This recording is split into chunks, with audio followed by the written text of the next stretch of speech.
और हम लोग बोलते भी हैं संगठन में, विक्रमादित्य के सिंहासन पर बैठने वाला ही व्यक्ति मेरा राजा कहलाएगा, मेरा नेतृत्व करेगा। तो चुनाव आने के बाद भी हम लोग जो है उसी रूप में काम करते हैं जिस रूप में चुनाव समाप्त होती है। उनका लक्ष्य हुआ जो हम 10 करोड़ प्राथमिक सदस्य बनाएंगे। 10 करोड़ प्राथमिक सदस्य जब बनाए, परिणाम क्या हुआ? पूर्ण बहुमत की सरकार बनी। इस बार 18 करोड़ प्राथमिक सदस्य बनाएंगे। 18 करोड़ जब प्राथमिक सदस्य बनाए तब जाकर के हम 300 की पार हो गए। इस बार अपने जो है माननीय जेपी नड्डा साहब जी का जो लक्ष्य है, 2024 के चुनाव में हम 24 करोड़ प्राथमिक सदस्यों के साथ जो है चुनाव की मैदान में उतरेंगे। 50% से ज्यादा मत जब प्राप्त करेंगे तो अब की बार 400 की पार हम जाएंगे। नमस्कार, मेरा नाम अनूप नारायण सिंह है और आप बिहार टॉक के डिजिटल प्लेटफॉर्म को देख रहे हैं। हमारे साथ है रोसड़ा से भाजपा विधायक वीरेंद्र कुमार जी, जो केंद्र की जन उपयोगी जो योजनाएं हैं उसको लेकर आम जनता के बीच में जा रहे हैं। कई कारणों से चर्चा में रहते हैं, क्षेत्र में लोकप्रिय हैं और लगातार पार्टी में कई स्तरों पर काम कर चुके हैं। आइए इनसे जानते हैं कि 2024 की जो मोदी लहर है उसको बिहार में आम जनता तक ले जाने के लिए जो इनका अभियान है किस तरह से जमीन पर उतरेगा, कैसे उतरेगा जमीन। और जमीन पर उतारने के लिए हम लोग नियमित रूप से काम करने वाले पार्टी के लोग हैं। आप भी देखते हैं जो चुनाव आने के बाद भी हम लोग जो है उसी रूप में काम करते हैं जिस रूप में चुनाव समाप्त होती है।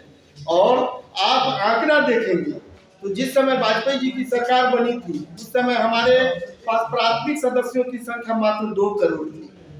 और 2014 के चुनाव में उतरने से पहले बागडोर अमित शाह जी के हाथ में दिया गया। उनका लक्ष्य हुआ जो हम 10 करोड़ प्राथमिक सदस्य बनाएंगे। 10 करोड़ प्राथमिक सदस्य जब बनाए, परिणाम क्या हुआ? पूर्ण बहुमत की सरकार बनी। सरकार चली, जन कल्याणकारी योजना को चलाए। फिर 19 की चुनाव में जब आए तो उन्हीं का लक्ष्य था जो हम इस बार 18 करोड़ प्राथमिक सदस्य बनाएंगे। 18 करोड़ जब प्राथमिक सदस्य बनाए तब जाकर के हम 300 की पार हो गए। और इस बार जो उनका लक्ष्य है, इस बार अपने जो है माननीय जेपी नड्डा साहब जी का जो लक्ष्य है, 2024 के चुनाव में हम 24 करोड़ प्राथमिक सदस्यों के साथ जो है चुनाव की मैदान में उतरेंगे और 50% से ज्यादा मत को प्राप्त करेंगे।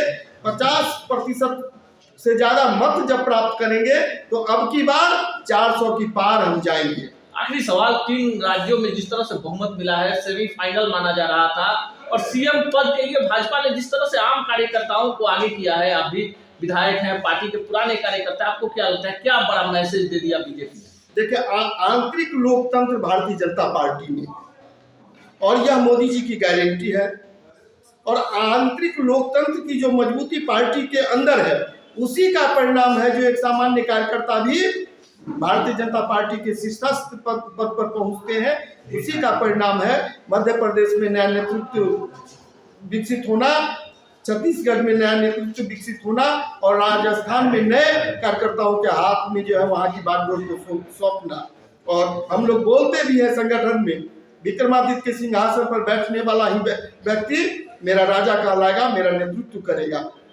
तो जो अपना कार्यकर्ता भी विधायक दल के बैठक में चुने जाएंगे उनका नेतृत्व हम लोग सहर्ष स्वीकार करते हैं।